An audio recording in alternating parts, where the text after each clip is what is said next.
कबीर कृपा ते परम तत्व पद्मनाभ पर चोलयो। कृपा ते परम तत्व पद्मनाभ पर चोलयो। नाम महानिधि मंत्र नाम ही सेवा पूजा। नाम महानिधि मंत्र नाम ही सेवा पूजा। जप तप तीरथ नाम नाम बिन और न दूजा। जप तप तीरथ नाम नाम बिन और न दूजा। नाम प्रीति नाम वैर नाम कहे नामी बोले। नाम प्रीति नाम वैर नाम कहे नामी बोले। नाम अजामिल साखी नाम बंधन ते खोले। नाम अजामिल साखी नाम बंधन ते खोले। नाम अधिक रघुनाथ ते राम निकट हनुमत कयो। नाम अधिक रघुनाथ ते राम निकट हनुमत कयो। कबीर कृपा ते परम तत्व पद्मनाभ पर चोलयो। श्री कबीर कृपा ते परम तत्व पद्मनाभ पर चोलयो। श्री कबीरदास जी की कृपा से पद्मनाभाचार्य जी ने किस परम तत्व का परिचय प्राप्त किया? कहते नाम महानिधि, सबसे बड़ी अक्षय निधि, अक्षय खजाना नाम है। खर्चे न खूटे चोर नहीं लूटे और दिन दिन बढ़त सवाय। नाम महानिधि मंत्र, सबसे बड़ा मंत्र भगवान नाम है, अलग से कोई मंत्र नहीं है। मंत्र महामणि विषय व्याले के। मंत्र महामणि विषय व्याले के। मेटत कठिन कुअंक भाल के। मेटत कठिन कुअंक भाल के। नाम महानिधि मंत्र और नाम ही सेवा पूजा। सेवा में बहुत अपराध बनते हैं, अनेक अपराध बनते हैं। अब पूजा में भी अपराध बनते हैं, सेवा पूजा दोनों में अपराध बनते हैं। सेवा अपराध और पूजा अपराध मिलाकर 32 होते हैं।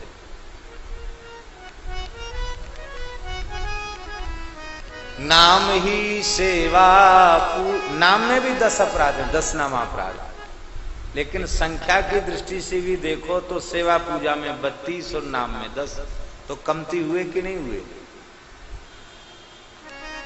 और नाम जप के अपराध, नामापराध नाम जप से निवृत्त हो जाते हैं। नाम ही नामापराधी को धीरे धीरे वह विवेक प्रदान कर देता है, वह अपने आप नामाश्रयी भक्त 10 प्रकार के नामापराधों से बचकर नाम जप करने लग जाता है। उसको कोई ज्ञान न हो, केवल नाम का आश्रय लेवे तो बिना ज्ञान के 10 प्रकार के अपराधों से उसकी मुक्ति हो जाए।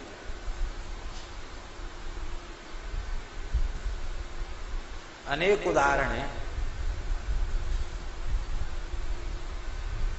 अरे राम जी सीधे राम राम नहीं, मरा मरा जपने वाले के सारे अपराध दूर हो गए।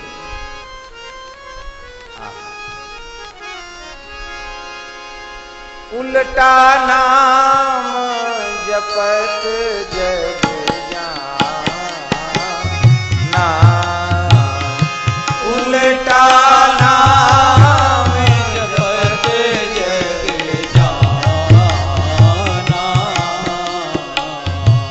वाल्मीकि भय ब्रह्म समान, वाल्मीकि भय ब्रह्म समाना। जाने आदि कवि नाम प्रभाव,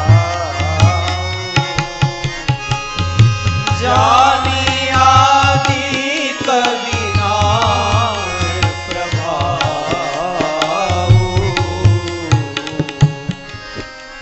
उल्टा नाम जप करके शुद्ध हो हैं? तो नाम महानिधि मंत्र, नाम ही सेवा पूजा, भय मुकुट हरि नाम प्रभाव है। नाम ही सेवा पूजा और जप तप तीर्थ नाम। नाम जप कर लिया, संपूर्ण सेवा हो गई, संपूर्ण पूजा हो गई। और जप भी नाम और तप भी नाम है? जप तप और तीर्थ भी नाम। राम जी बड़े से बड़े तीर्थ में चले जाओ आप, पर तीर्थ का तीर्थत्व अंतःकरण में प्रकाशित ही तब होगा जब नाम का आश्रय होगा। यदि नामाश्रय नहीं है तो अयोध्या में जाकर भी अयोध्या जी का दर्शन नहीं होगा, वृंदावन में भी जाकर वृंदावन का दर्शन नहीं होगा, वो काशी में भी जाकर काशी का दर्शन नहीं। ईंट पत्थर ही सब जगह दिखाई पड़ेंगे, गुण दोष ही सब जगह दिखाई पड़ेंगे, और नाम के द्वारा आपका अंतःकरण निर्मल हो चुका है तो आप दुनिया के किसी कोने में रहते हैं, केवल नाम के बल से वहीं अयोध्या प्रकट हो जाएगा, वहीं वृंदावन प्रकट हो जाएगा, साक्षात ठाकुर जी प्रकट हो जाएगा। इसलिए महाराज जी राधा वल्लभ संप्रदाय हमारे वृंदावन में है, वहां के श्री सेवक जी महाराज की एक वाणी है, बहुत प्यारी वाणी है बाबा सेवक जी महाराज की वाणी। सेवक जी कहते हैं, नाम वाणी जहां, नाम वाणी जहां, श्याम श्यामा तहां। जहां नाम है और संतों की वाणी है, जहां नाम और संतों की वाणी है। ये भागवत जी संतवाणी है कि नहीं, रामचरितमानस संतवाणी है कि नहीं, ये सब संतवाणी ही है। नाम वाणी जहां, श्याम श्यामा तहां। जहां नाम और वाणी है वहीं श्याम श्यामा है। नाम वाणी जहां, श्याम श्यामा तहां। नाम वाणी निकट, श्याम श्यामा प्रकट। वो कहते नाम वाणी निकट और श्याम श्यामा प्रकट। नाम वाणी आपके निकट है तो श्याम श्यामा प्रकट है आपके सामने। सबसे बड़ा तीर्थ नाम है, नाम से बढ़कर और कोई तीर्थ नहीं है। शुक संप्रदाय के श्री चरणदास जी महाराज हुए हैं, उनकी शिष्या सहजोबाई उच्च कोटि की सिद्धा, जिनको इतिहास के मर्मज्ञ विद्वानों ने, साहित्यकारों ने, समालोचकों ने 18वीं सदी की मीरा माना है। एक 16वीं सदी की मीरा भक्तिमती मीराबाई और एक 18वीं सदी की मीरा श्री सहजोबाई। 18वीं सदी की मीरा वे कह रही हैं सहज श्वास तीरथ बहे, सहजो जो को न्याय, पाप पुण्य दो जरे, हरिपद पहुंचे जाए।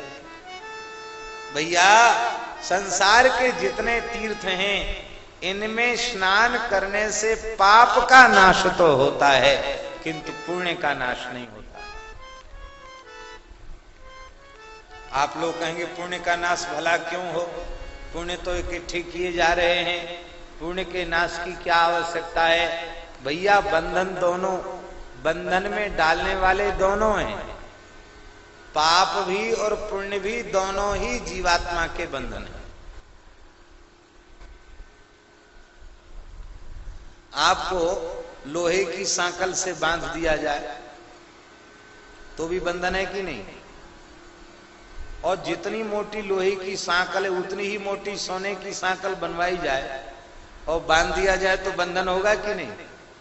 तो चाहे लोहे की सांकल से बांधो अथवा सोने की सांकल से बांधो, बंधन तो एक जैसा, क्या अंतर पड़ा।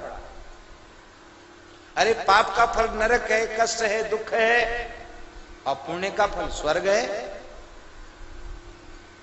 और स्वर्ग भी स्थायी व्यवस्था नहीं है।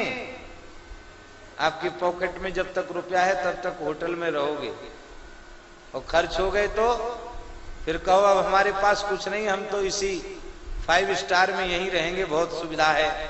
इशारा करती सब चीज सामने आ जाती है। तो बोलिए आपको वहां रहने दिया जाएगा? आप कहें नहीं, यहाँ हमारे घर से भी अच्छी व्यवस्था, हम तो यहीं रहेंगे। नहीं रह सकते, निकाल बाहर कर दिया जाएगा। ते त्वं भुक्त्वा स्वर्गलोकम विशालम, क्षीणे पुण्य मर्त्यलोकम विशंति। पुण्य क्षीण होने पर फिर धरती पर जाना पड़ेगा। पाप नाश तो हो गए, नरक नहीं जाओगे गारंटी हो गई, लेकिन पुण्य नाश नहीं हुआ तो स्वर्ग का फल भोगना पड़ेगा। और स्वर्ग भोगने के बाद, क्षीण पुण्य होने के बाद फिर धरती पर आना पड़ेगा। और धरती पर आने के बाद काजर की कोठरी में कैसो सयानो जाए, काजर की एक रेख लागी है पे लागी है। कज्जल का ही फर्श है, कज्जल की ही दीवार है, पर्दा किवाड़ जंगला छत छज्जे सब काजल के हैं, और खूब साफ साफ सफेद कपड़ा आपने पहन रखा है, और आपसे कह दिया जाए कि इसी घर में आपको रहना है, पर शर्त यह है कि कहीं भी काजल की कालिक का एक दाग भी नहीं आना चाहिए। संभव है? फिर पाप बनेंगे।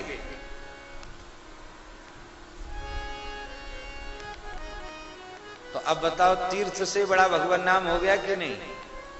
तीर्थ में पाप नाश होता, पुण्य नाश नहीं होता।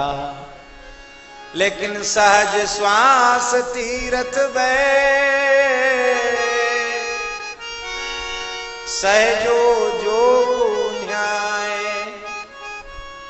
सहज श्वास प्रश्वास से भगवान नाम जिसके जागृत हो गया है, वह नाम जापक जिसके श्वास श्वास में नाम प्रकट होने लग गया है, न उसके जीवन में पाप रहता, न उसके जीवन में पुण्य रहता।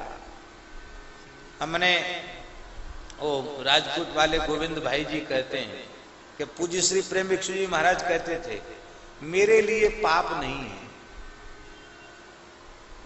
पुण्य की तो चाह मुझे नहीं है, और मेरे लिए पाप नहीं है। पर मेरे लिए पाप है क्या? तो कहते थे, श्री राम जय जय राम के अतिरिक्त कुछ भी बोलना मेरे लिए पाप है। भगवान नाम को छोड़कर कुछ भी कहना मेरे लिए पाप है, बाकी मेरे लिए कोई पाप नहीं। पाप पुण्य दो जरे, इस नाम रूपी गंगा में, इस नाम महातीर्थ में जो स्नान कर रहा है, उसके न पाप रहेंगे और न उसके पुण्य होंगे। महाराज मरने के बाद मुक्त नहीं, वो जीते जी मुक्त हो जाएगा। पाप पुण्य दो जरे हरिपद पहुंचे जा। इसलिए नाम महानिधि मंत्र, नाम ही सेवा पूजा, जप तप तीरथ नाम, नाम बिन और न दूजा। कुछ बाकी नहीं है, सब हो गया, सब हो गया, क्योंकि नाम बिन और न दूजा। नाम को छोड़कर दूसरा कोई साधन ही नहीं। नाम प्रीति नाम वैर, नाम कह नामी बोले। नाम प्रीति और नाम वैर, प्रेम भी नाम है और वैर भी नाम है। आप लोग कहेंगे विचित्र बात ना भाजी कह रहे हैं। कबीरदास जी महाराज विचित्र उपदेश दे रहे हैं। नाम ही प्रीति है और नाम ही वैर है। इसके दो भाव हैं। एक भाव तो ये है कि जब नाम का स्वाद मिल जाता है, नाम का रस मिल जाता है, तो फिर जाके प्रिय न राम वेदे तजिए ताहि कोटि बेरी सम, यद्यपि परम स्नेही। नाम जप करने वाले के भीतर ऐसी ताकत आ जाती है, ऐसा बल आ जाता है कि जो भगवान के नाम से जो जुड़े हुए नहीं हैं, जो नाम विमुख हैं, नाम के द्वेषी हैं, वे चाहे जितने हमारे निकट रक्त संबंधी ही क्यों न बने रहें, पर जो नाम का नहीं वो हमारे किसी काम का नहीं। जो हमारे प्रभु के नाम का है वो हमारे राम जी का है, और जो हमारे राम जी का है, हमारे राम जी के नाम का, वो हमारा है। और जो हमारे राम जी का नहीं, हमारे राम जी के नाम का नहीं, वो चाहे जितना अच्छा हो, हमारे किसी काम का नहीं। नाम गए नाम महाराज, नाम विमुखों से के कुसंग से अलग करा दे। वैर का मतलब वह मत लेने ना, शत्रुता, त्याग, नाम विमुखों का त्याग। अब देखो ध्यान से सुने नारायण, इस विनय पत्रिका जी के पद में जितने उदाहरण हैं वो सब नाम जापकों के उदाहरण। तजो पिता प्रहलाद नाम जापक,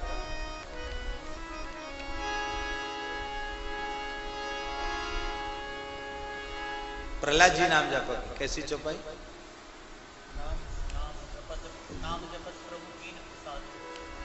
नाम जपत प्रभु कीन प्रसादु, नाम जपत प्रभु कीन प्रसादु, भगत शिरोमणि है प्रहलादु, भगत शिरोमणि है प्रहलादु।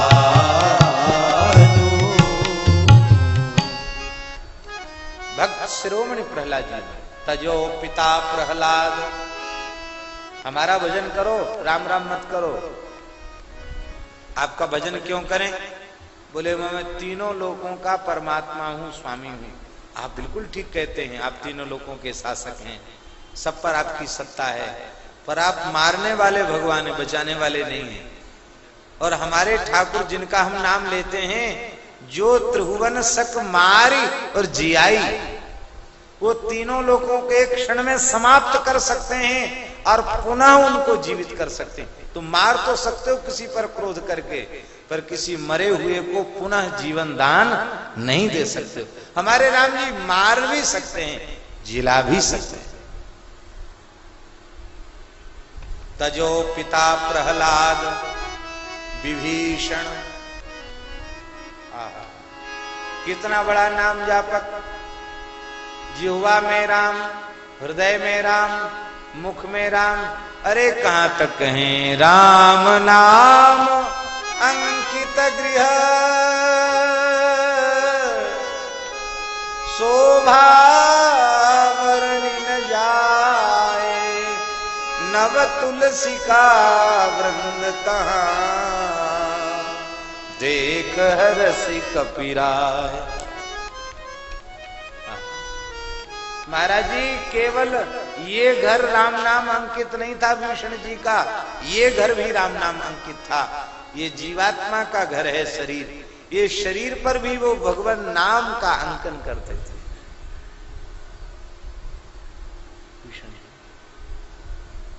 और राम नाम तेरे सुमिरन कीना, हृदय हरस कपि सज्जन चीना। यही सनहठ करी हूं पहचानी, साधु ते हो ये न कारज हानि। अरे भैया साधु है कौन? जो प्रातः काल उठते ही राम राम कहे वो साधु। यही सन हठ करी हूं पहचानी, साधु ते हो ये न कारज हानि। विभीषण जी बड़े नाम जापते। हमारे पूज्य महाराज जी गुरुदेव श्री भक्तमाली जी कहते थे, बड़ी आनंद की बात। महाराज जी कहते थे भजन करने वाले को किसी भी युक्ति से भजन कर लेना चाहिए, चाहे जैसी विकट परिस्थिति हो भजन कर लेना चाहिए। उदाहरण कहते, एक बार सब लंका वासी मिलकर रावण के पास गए। बोले आप तो राम जी के प्रबल विरोधी और आपके खास भाई विभीषण पूरे घर पे राम नाम लिखवा रखा है, और घर में भी भीतर राम नाम कीर्तन होता, श्री राम जय जय राम। और महाराज जब देखो तब हाथ में माला झोली लेकर राम राम राम राम जपते हैं। तो ये तो आपके भाई ही आपका आदेश नहीं मानते, ये तो कम से कम आपको ध्यान देना चाहिए। रावण को ऐसी शिकायत विभीषण की कि रावण नाराज हो गया। बुलाओ विभीषण को दरबार में। विभीषण जी को दरबार में बुलाया गया। ये लोग क्या कह रहे हैं? तुम्हारे घर पर राम राम लिखा है? ले हमारा लिखा तो है। भाल पर राम नाम लिखा है? बोले हाँ लिखा तो है। हाथ में माला झोली, क्या जपते हो?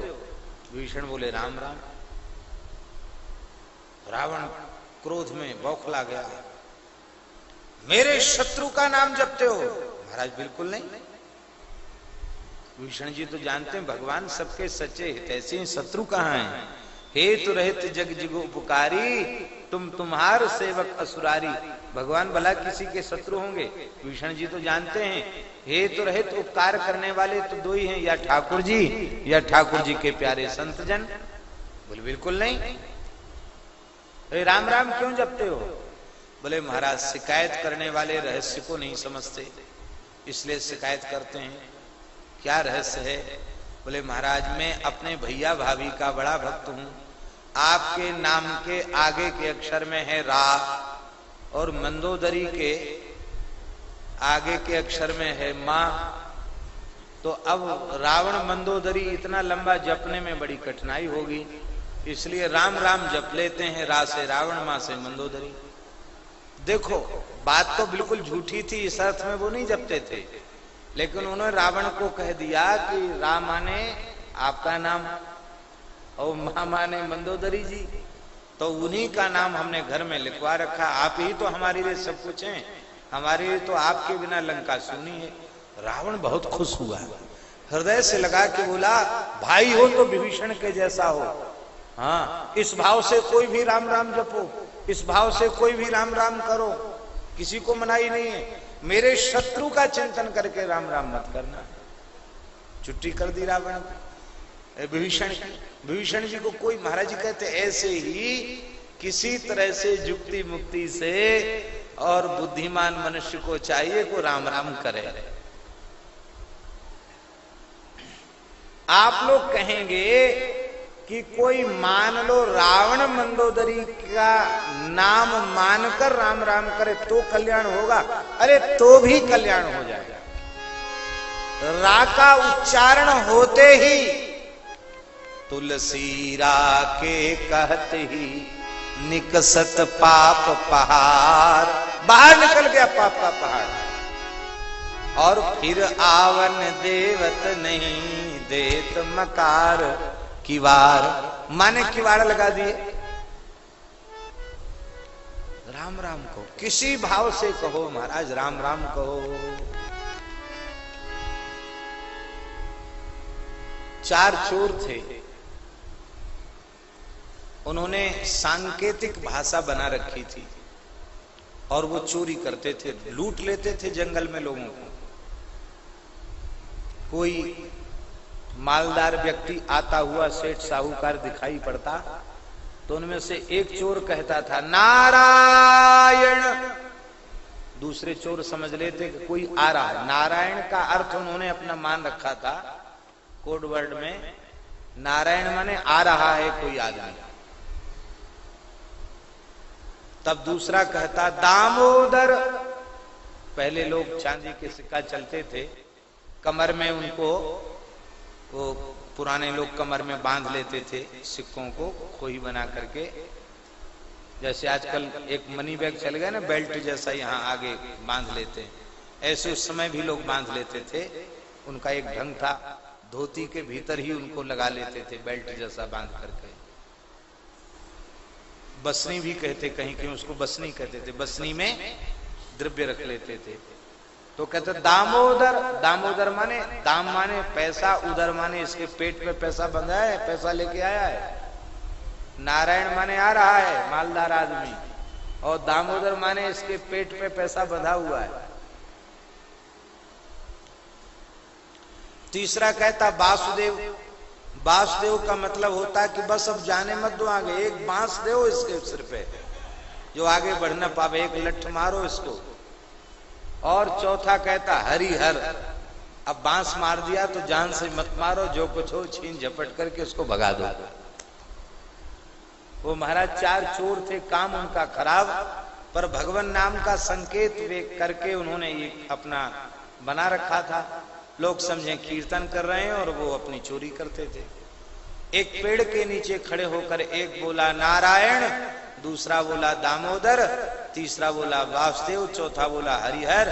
उसी समय गिरी बिजली, पानी बरस रहा था, चारों चोर मर गए। नामोच्चारण के बाद कोई पाप बना नहीं था, इसलिए चारों मुक्त होकर भगवत धाम चले गए।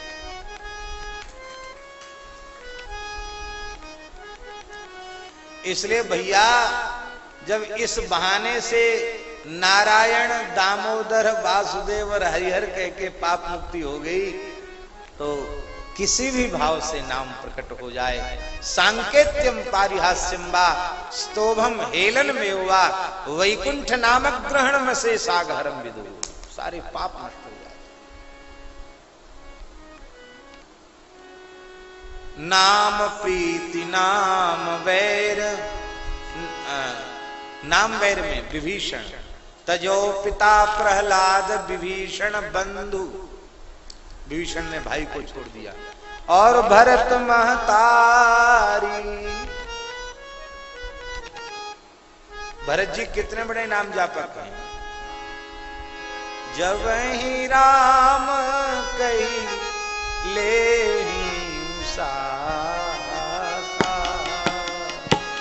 जब ही राम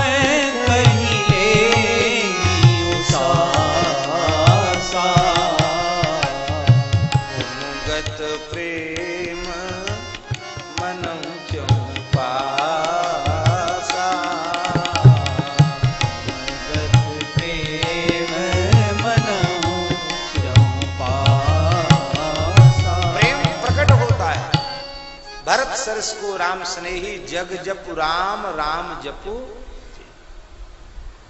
राम राम रघुपति जपत स्रवत नयन जल जात। विभीषण बंधु भरत महतारी, बलि, बलि भी नाम जपा था। प्रहलाद जी का पोता है। बाबा इतना बड़ा नाम जापक भगत श्रोमण भय प्रहलादू, तो पोता नाम जापक क्यों नहीं होगा?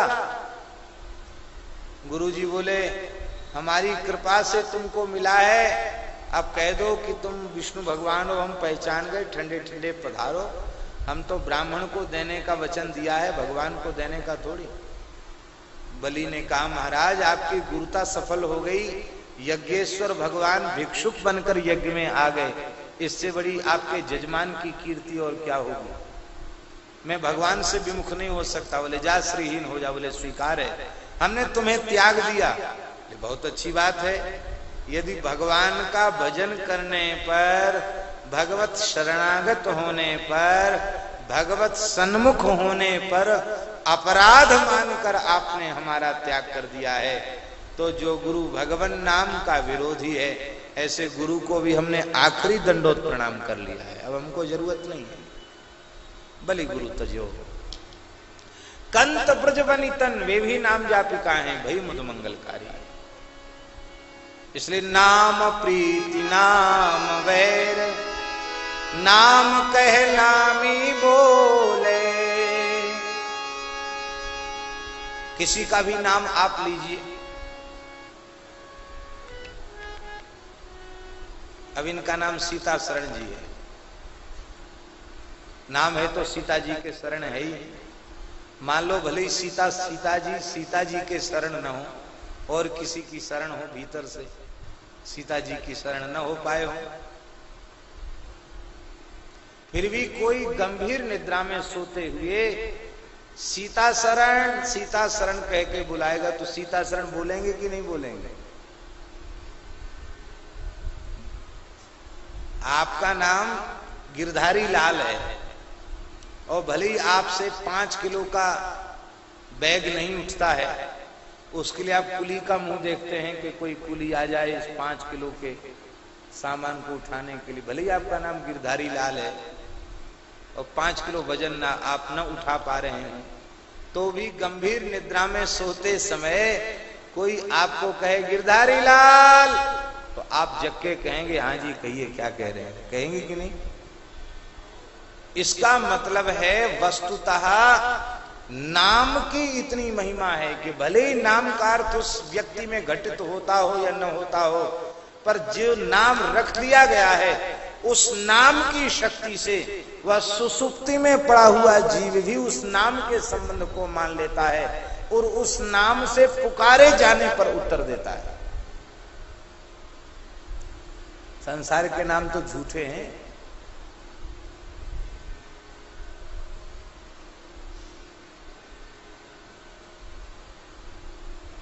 भगवान के नाम सच्चे हैं, क्योंकि भगवान के नाम का अर्थ भगवान के नाम में घटित हो रहा है।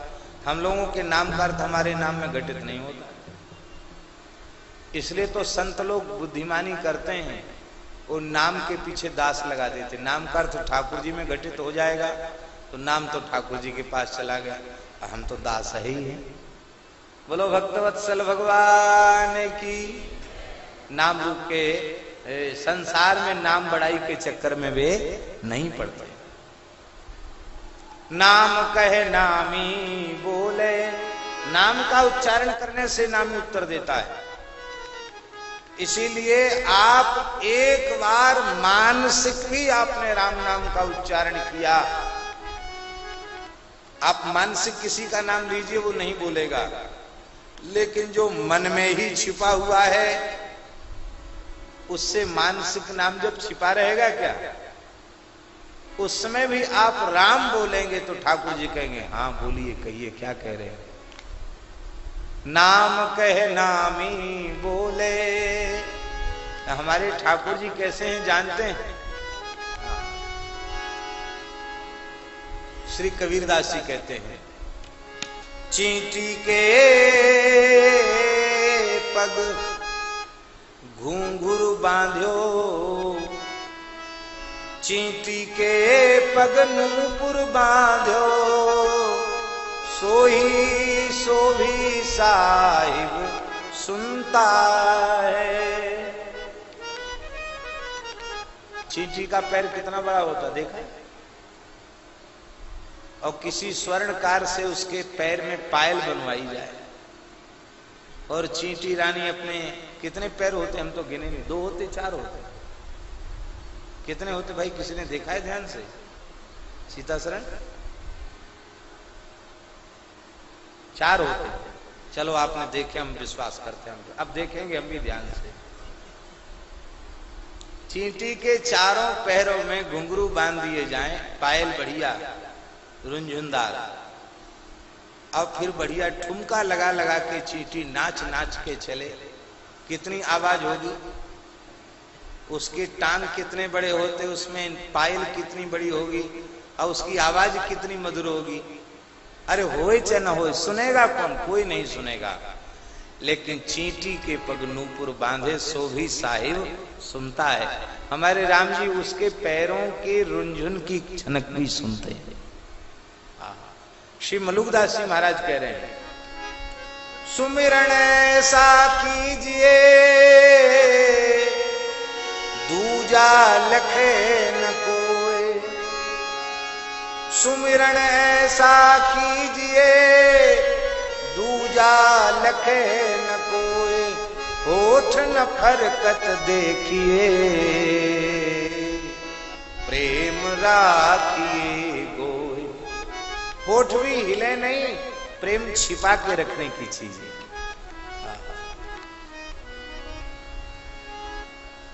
नाम प्रीति नाम वैर, नाम कह नामी बोले, नाम अजामिल साखी, नाम बंधन ते को। नाम साक्षी है, अजामिल जैसा पापी मुक्त हो गया। अंतिम बात कह रहे हैं ना भाजी, नाम अधिक रघुनाथ ते, राम जी से अधिक महिमा राम जी के नाम की है। ये बात कौन ने कही?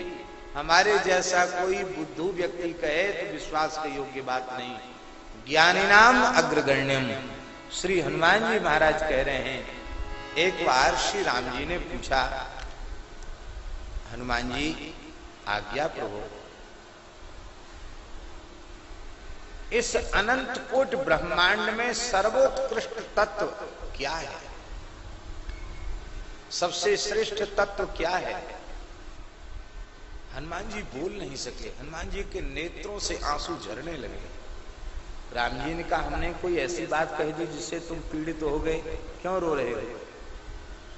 हनुमान जी ने हिलकी भरते हुए कहा, सरकार, जिनके चरणों को अपनी हथेली पर रखकर मैं धीरे धीरे सेवा कर रहा हूँ, ध्वज अंकुश वज्र आदि चिन्हों का अवलोकन कर रहा हूँ, उनसे श्रेष्ठ तत्व इस अनंत कोट ब्रह्मांड में और कोई दूसरा हो सकता है क्या? वेदांत वेद्य तत्व आप ही। इसलिए भगवान पूछने की आवश्यकता नहीं है,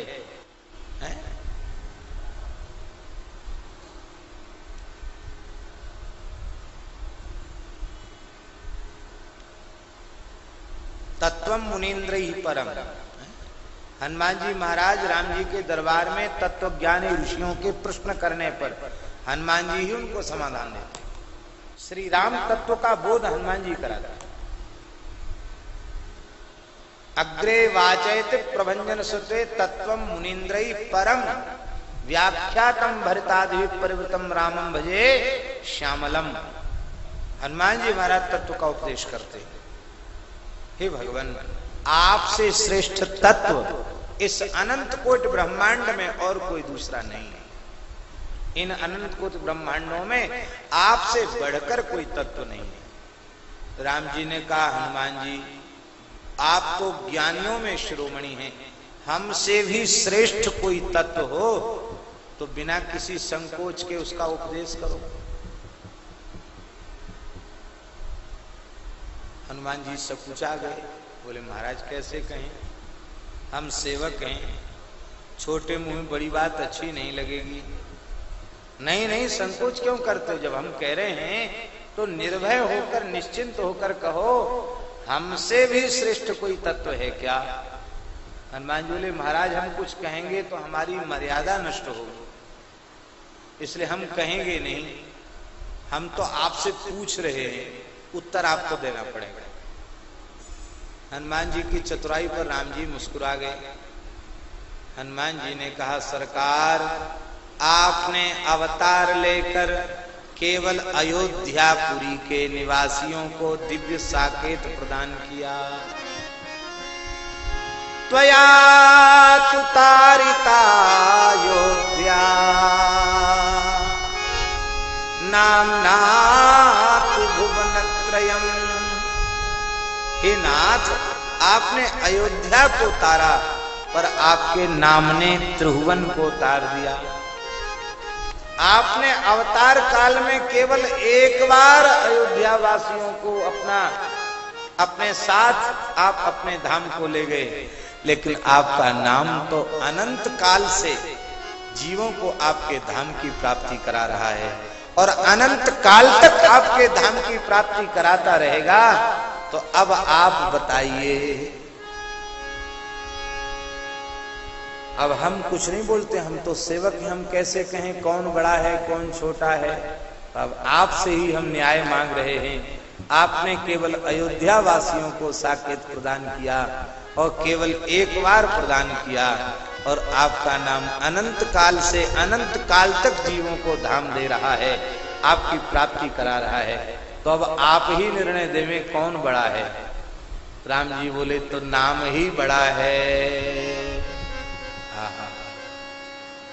सुमेरे पवन सुत पावन नाम, सुमेरे पवन सुत पावन नाम, अपने बस करी राखे राम,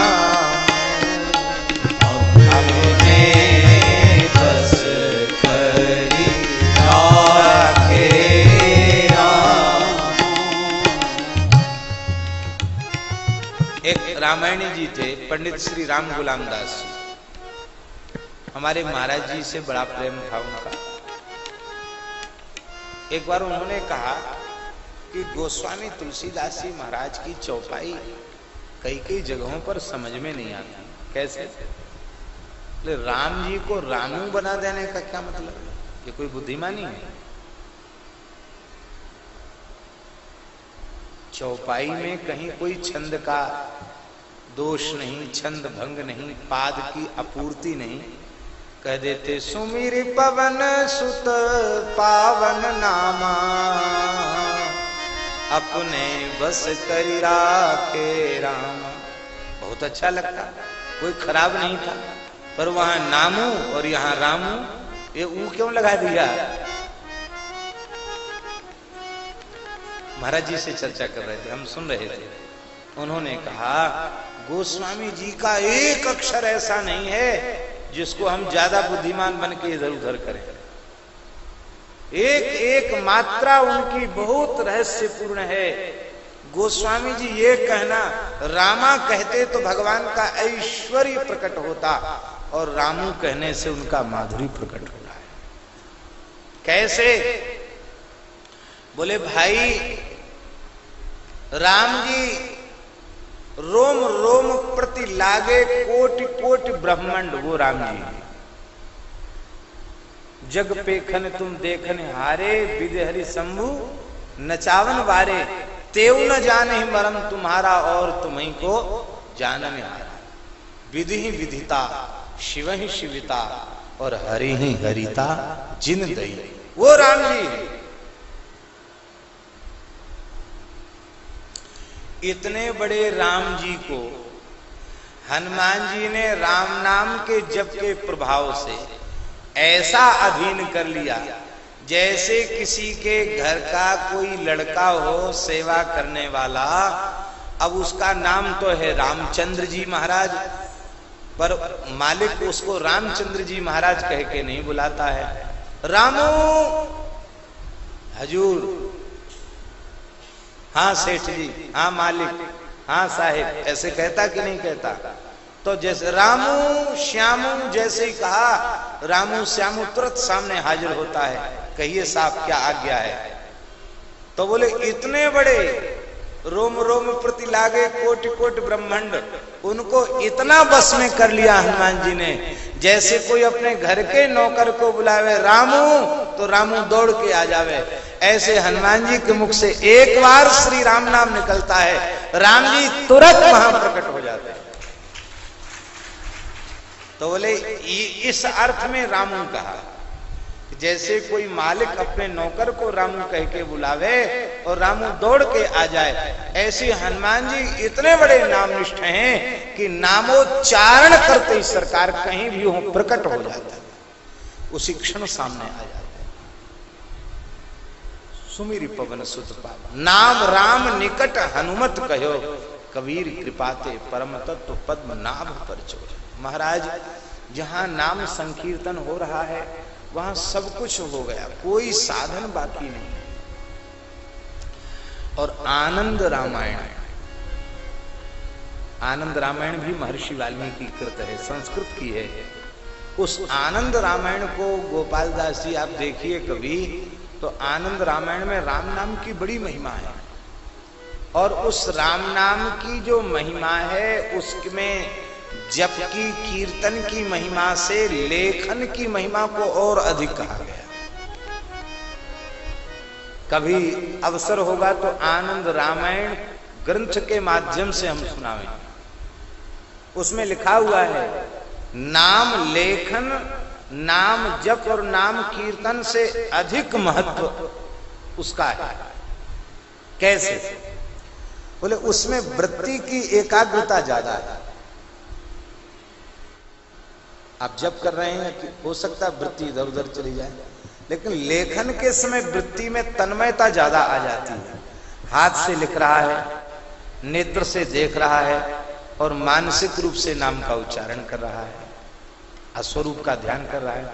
तो स्वरूप का ध्यान करते हुए, लीला का चिंतन करते हुए, नाम का दर्शन करते हुए, मानसिक नाम का उच्चारण करते हुए नाम का लेखन करने लग जाए और ठीक से नाम लेखन करे, श्रद्धा पूर्वक आदर पूर्वक करे, निष्काम भाव से करे, तो थोड़े ही दिनों में नाम लेखक के आगे नाम लेखन के साथ एक एक अक्षर में श्री रघुनाथ जी प्रत्यक्ष दर्शन देते हुए दिखाई पड़ेंगे। एक एक अक्षर में नीलांबुज श्यामल कोमलांगम श्री राम कृष्ण की झांकी सामने प्रकट होती हुई दिखाई पड़ेगी। अनुभव किया है। एक हम आपको घटना सुना रहे हैं, आपको सुन के बड़ा आश्चर्य होगा। कुछ वर्ष पुरानी घटना है, ओरछा के पास की घटना है। एक गांव का, उस गांव में हम कथा भी करे आए हैं, जीरोन गांव, ब्राह्मणों का गांव। ज्यादातर ब्राह्मण हैं, कुछ वैश्य हैं और फिर अन्य जाति के लोग, अधिकांश ब्राह्मण। तो वहां के लोग अयोध्या जी खूब जाते हैं, उस क्षेत्र के लोग अयोध्या जी ज्यादा जाते हैं। बुंदेलखंड पूरा अयोध्या जी ज्यादा जाता है। अयोध्या में बुंदेलखंड के संत भी खूब रहते हैं और उनके आश्रम भी कई है। तो वो गांव के एक वैश्य थे, उनका नाम रामस्वरूप गुप्ता था। पक्के बनिया थे। पक्के बनिया जानते हो? एक कच्चे होते, एक पक्के होते। पक्के का मतलब उनको कथा से, कीर्तन से और किसी काम से प्रयोजन, केवल दुकान से मतलब था। कभी न कहीं किसी की कथा सुनने गए, न किसी महात्मा को दंडोत करने गए, और ना ही कभी किसी को जिमाया उन्होंने के प्रेम से चलो दान पुण्य कर दे। उनकी अपनी दुकान थी, सब चीज दुकान पर मिलती थी। सवेरे से बस स्नान करके वो बस दुकान पर बैठ जाना, वहीं भोजन करना दोपहर में, और शाम को जो कुछ गर्म ठंडा पीना हो वहीं पीना, और पर ब्यारू भी वहीं करते थे, घर नहीं जाते, बंद ही करके फिर जाते घर में, फिर सो जाना, दूसरे दिन जग के स्नान ध्यान करके फिर दुकान पर बैठे। बस यही काम था, दुकान ही उनका सर्वस्व था। उनके संगी साथी इष्ट मित्र उनको कहे, अरे राम स्वरूप, ए दुकान करते करते मर जाओगे, तुमने अब तक अयोध्या जी का दर्शन नहीं किया, अयोध्या जी तो चलो। कहते भैया तुम वाओ, हमारी तो सब अयोध्या सब तीर्थ हमारे यही हैं, हम तो तुम लोगों का दर्शन कर लेते हैं, यहीं प्रसाद मिल जाता, हम नहीं जाएंगे। क्यों? बोले हमारे ग्राहक टूट जाएंगे। ऐसे बनिया थे महाराज। पर मित्रों ने कहा कि लड़के को भी तो संभालने दो, तुम ही दुकानदारी करते रहोगे। बोले वो संभालता, उसका काम अलग है, हमारा काम अलग है। बोले इस बार तो चलना पड़ेगा। तो उसको जबरदस्ती अयोध्या ले गए। अब ये तो मुझे स्मरण में नहीं है कि किस स्थान में चेला बनवाया, वहां ले जा करके एक स्थान में ले गए और जबरदस्ती उसको कंठी दिलवा दी, नाम सुनवा दिया। और वो महात्मा बोले कि देखो तुम चेला बन गए, तुमको रोज माला जपनी पड़ेगी, मंत्र जपना पड़ेगा। बोले हमसे नहीं होगा ये सब काम, ना हम तिलक लगाएंगे और ना हम माला जपेंगे। बोले फिर क्यों चेला बने? बोले हम नहीं जानते, इन लोगों ने बनवा दिया, हम बन गए, हम नहीं जानते क्यों बने हम चेला। वो महात्मा बड़े बिगड़े कि तुम लोगों ने इसको क्यों कंठी दिलवाई। बोले महाराज अब हमारा मित्र है, हमारे गांव का है, कुछ नहीं करेगा, एक बार कान में नाम तो इसके पड़ी गया। अरे बोले ये खुद कह रहा है कि हम ना यहाँ द्वारा आवेंगे, न तिलक लगाएंगे, न तुलसी बांधेंगे, बंद गई जब टूट जाएगी तो टूट जाएगी, माला भी हमको जपना नहीं, हम तो दुकान पर बैठ जाते सवेरे से।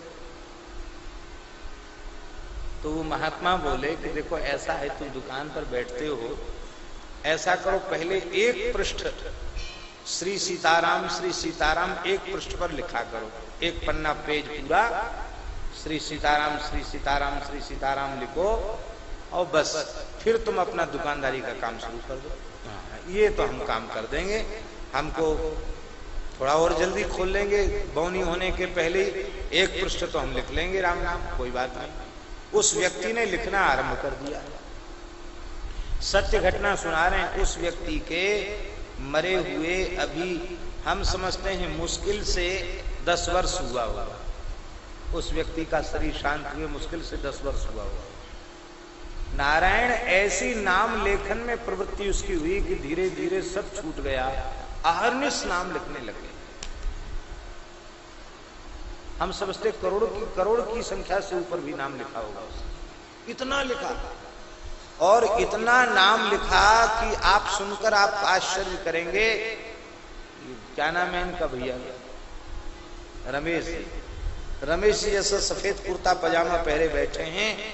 एक बार कुर्ता पैजामा उनके पिताजी के कक्ष में टांग दिया उन्होंने, उनका कागज खत्म हो गया, उनको नींद आती नहीं थी, राम नाम खूब लिखते थे, तो लाल पेन से लेकर डॉट से लेकर पूरे कुर्ता पैजामा पर सीताराम लिख दिया। सवेरे लड़का ने झगड़ा किया, बोले पिताजी आपने हमारा इतना बढ़िया नया कुर्ता पजामा बनवाया था, तो सीताराम लिख के सब खराब कर दिया। हम कैसे उसको पहनेंगे, उसको तो नहीं पहने, लोग हमारी हंसी उड़ावेंगे। बोले तो तुमने कापी कागज का इंतजाम क्यों नहीं किया? हमारा तो अभ्यास है, हम बिना लिखे रह नहीं सकते। ऐसी प्रकृति उनकी हो गई थी और वे इतने अनुरागी हो गए थे कि हम आप सुनकर आश्चर्य करेंगे। राम नाम श्रवण करते उनके नेत्रों से अश्रुधार बहने लगे, व्याकुल हो जाते। वस्तुतः वे अयोध्या नहीं गए, लेकिन उन्होंने जो नाम लेखन का साधन किया उससे ऐसा हुआ कि निर्जला एकादशी तिथि गांव के पास में बहने वाली जामुनी नदी, वहां स्नान करके आए और स्नान करके आने के बाद खूब मलयागिरी चंदन के साथ भोले बाबा का पूजन किया। और पूजन करने के बाद बड़े दर्पण सामने रखकर बैठ गए, खूब सुंदर तिलक लगाए। वैसे रोज नहीं लगाते लोग, थोड़ा चंदन लगा लेते थे। उस दिन गुरु महाराज वाला खूब सुंदर तिलक, 12 तिलक पधराए और यहाँ सीताराम, यहाँ छाती पर, पेट पर, भुजाओं पर, जहां तक लिख सकते थे सब जगह सीताराम अपने हाथ से लिखा। एक सामने एक दुकानदार था, ये जो कांसे का काम करते हैं ना, पीतल के बर्तनों का, उसको उस क्षेत्र में कसेरा कहते हैं। कांसे पीतल बर्तनों का, वो भी वैसे ही होते हैं पर धातु के बर्तनों का काम करते हैं। उस व्यक्ति को उन्होंने बुलाया और सामने वाली व्यक्ति था, उसको बुला करके कहा कि भैया देखो, हमने सब जगह तो सीताराम लिख लिया, पीठ पे लिखते नहीं बन सकता, तो ये चंदन बचाए हमारी पीठ पर भी लिख दो। तो पीठ पर सीताराम सीताराम लिखवाया और केवल तौलिया लगाए हुए हाथ में माला झोली लेकर बोला आज तो गुरुजी के मंत्र का जप कर ही ले। और मंत्र जप करते करते भगवत धाम चला।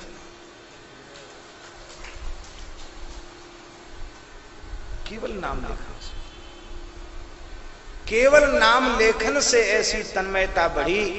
नाम से जुड़ जाओ, जप के माध्यम से जुड़ जाओ, कीर्तन के माध्यम से जुड़ जाओ, लेखन के माध्यम से जुड़ जाओ।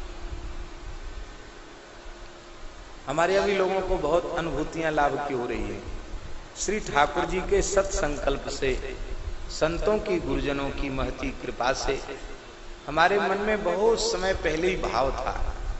श्री प्रेम भिक्षु जी महाराज की प्रेरणा से लोगों ने नाम लेखन किया और हनुमान दांडी में एक दिव्य रूप से हनुमान जी ही नाम लेकर के आए। ये घटना जब से हमने सुनी तो हमारे मन में आता था कि हम भी लोगों को कहें कि नाम लिखो। ये सहज साधन है, लोग जप नहीं कर सकते पर लिख सकते हैं नाम।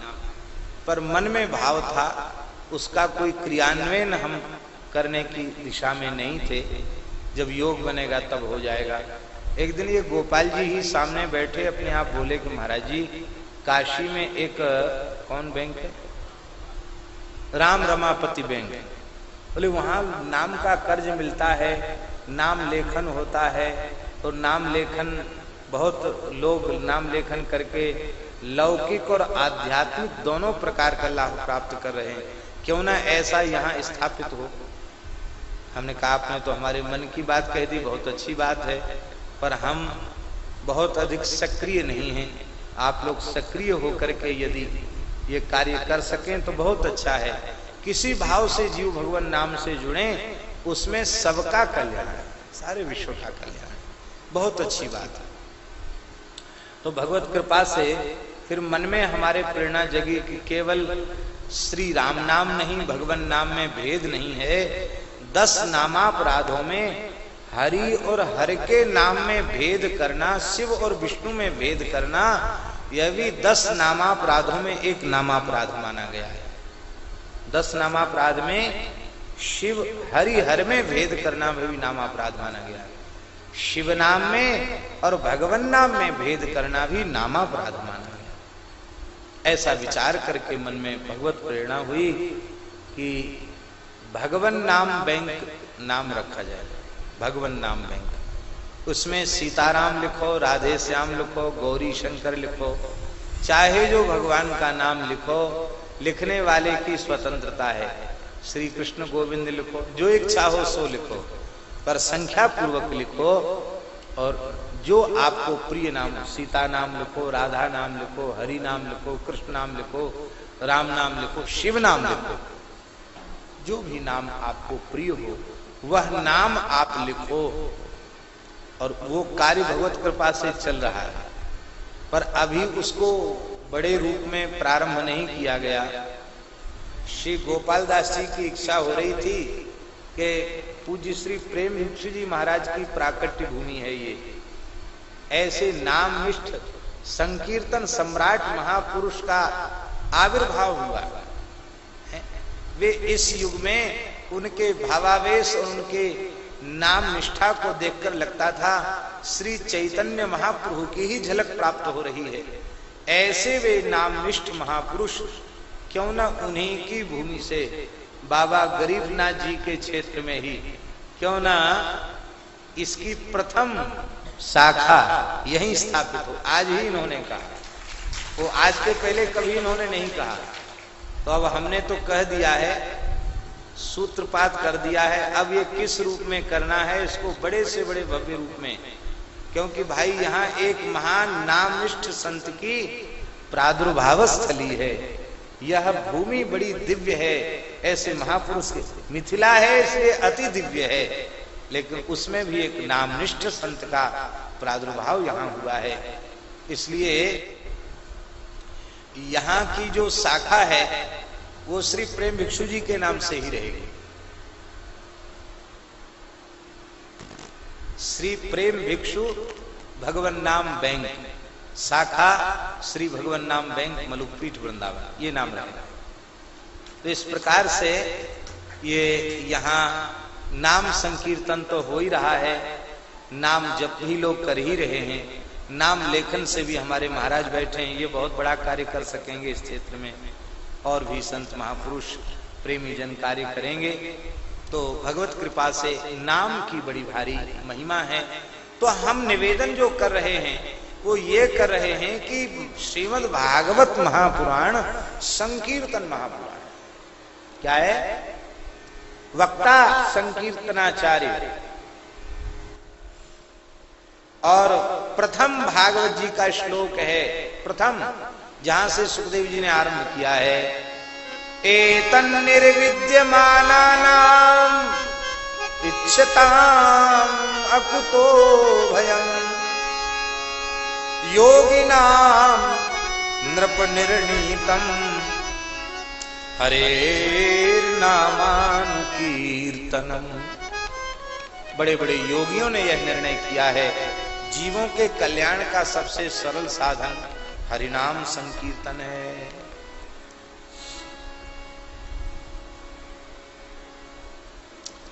महाभारत में एक कथा है, बड़ी प्यारी कथा है।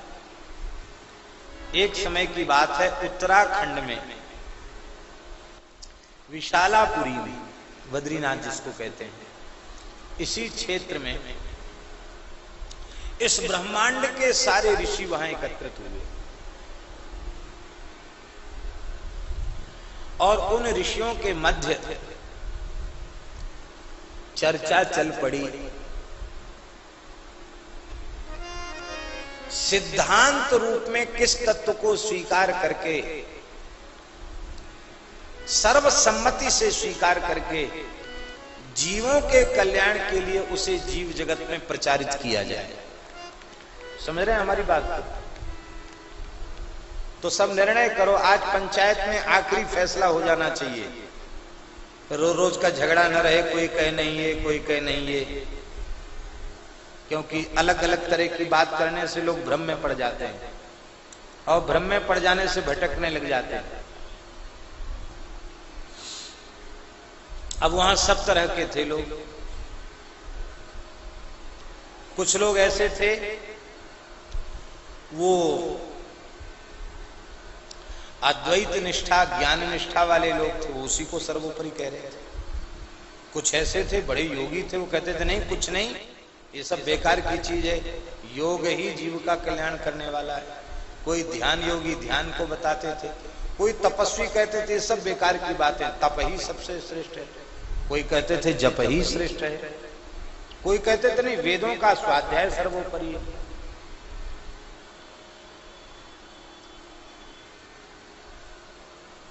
कोई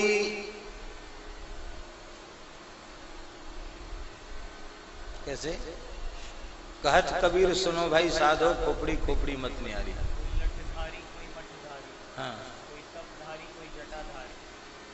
कोई लठधारी कोई मठधारी, कोई तपधारी कोई जटाधारी, कहत कबीर सुनो भाई साधो, खोपड़ी खोपड़ी मत न्यारी।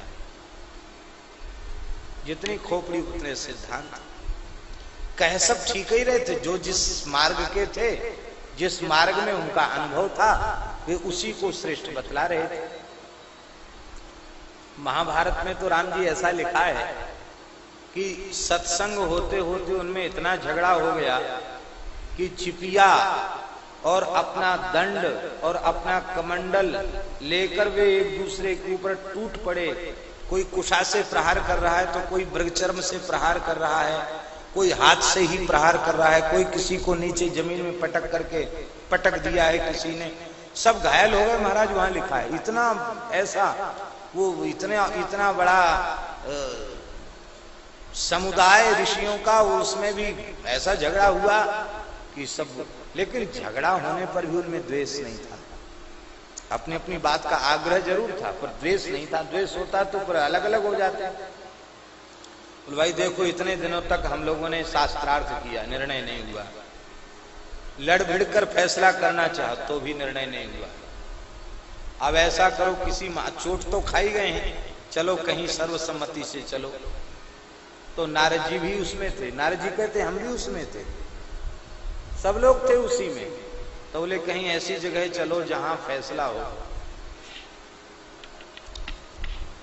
तो सब लोग मिलकर के मेरु पर्वत की उपत्यका में गए।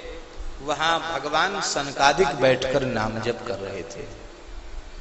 सनकादिक इस सभा में नहीं पहुंचे थे। बोले सनकादिक सबसे पुराने हैं, सबसे पहले सृष्टि में सनकादिक ही प्रकट हुए हैं, इसलिए चलें सनकादिक ऋषियों के पास चलें। वो सब महात्मा चलकर सनकादिकों के पास गए और सनकादिकों ने कहा कि अरे आप सब महात्मा, किसी के मस्तक पर चोट लगी है, किसी का वस्त्र फट गया है, किसी का दंड टूट गया, किसी का कमंडल टूट गया, ये सब क्या हो गया? किसी ने प्रहार किया? बोले किसी ने नहीं किया, हम आपस में ही लड़ भिड़ गए। अब यहाँ क्यों आए? बोले सारा झगड़ा खत्म करके कोई एक बात कह दो जिससे सबके झगड़े खत्म हो जाएं। ये बताओ जीवों के कल्याण का सर्वोपरि, सर्वश्रेष्ठ, सबसे सहज सरल साधन क्या है, ये बता दो। तो बड़ी सुंदर चर्चा की। वहां तो लिखा है कि सनत कुमार जी ने सबको तत्वबोध कराया, पर तत्वबोध क्या है? तत्व यही है, सनत कुमार जी ने तत्वबोध कराया कि जीवों के परम कल्याण का भगवान नाम से बढ़कर कोई साधन नहीं है। इसलिए अंतिम बात जिसमें किसी संप्रदाय का कोई झगड़ा नहीं है, वो है भगवान का। और वो कथा जब हमने भगवत कृपा से पिछले महीने ही महाभारत का संपूर्ण पारायण हमारा संपन्न हुआ, कई महीने लग गए पारायण में। उस कथा को जब हमने पढ़ा तो तुरंत हमारी दृष्टि भागवत के इस श्लोक पर गई, एतन निर्विद्यमाना नाम इच्छिताम अक्तो भयम योगिनाम नृपनिर्णीतम हरेर नामान कीर्तनम। योगियों ने, सनकादिक योगियों ने सब महात्माओं के बीच में बैठकर निर्णय किया कि हरिनाम संकीर्तन जीव के कल्याण का सबसे सरल साधन है। भागवत जी की कथाएं महाराज महाभारत से खुलती। सभी महात्माओं ने निर्णय किया भगवान नाम संकीर्तन सबसे श्रेष्ठ है। अब कीर्तन से पुराण का आरंभ हुआ भागवत जी का। ये पहला श्लोक है जहां से सुखदेव जी ने उपदेश का आरंभ किया। और अंतिम श्लोक, नाम संकीर्तनम यस्य सर्व पाप प्रणाशनम प्रणामो दुख शमनस्तम नमामि हरिम परम।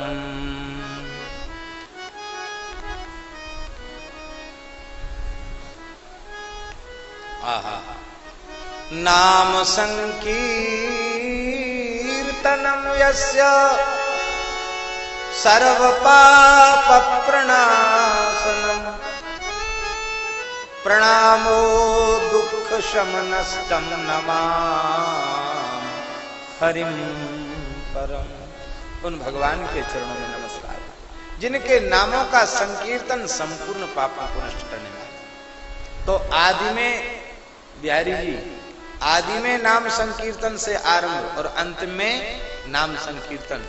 तो अब बोलिए, श्रीमद् भागवत महापुराण संकीर्तन पुराण है कि नहीं?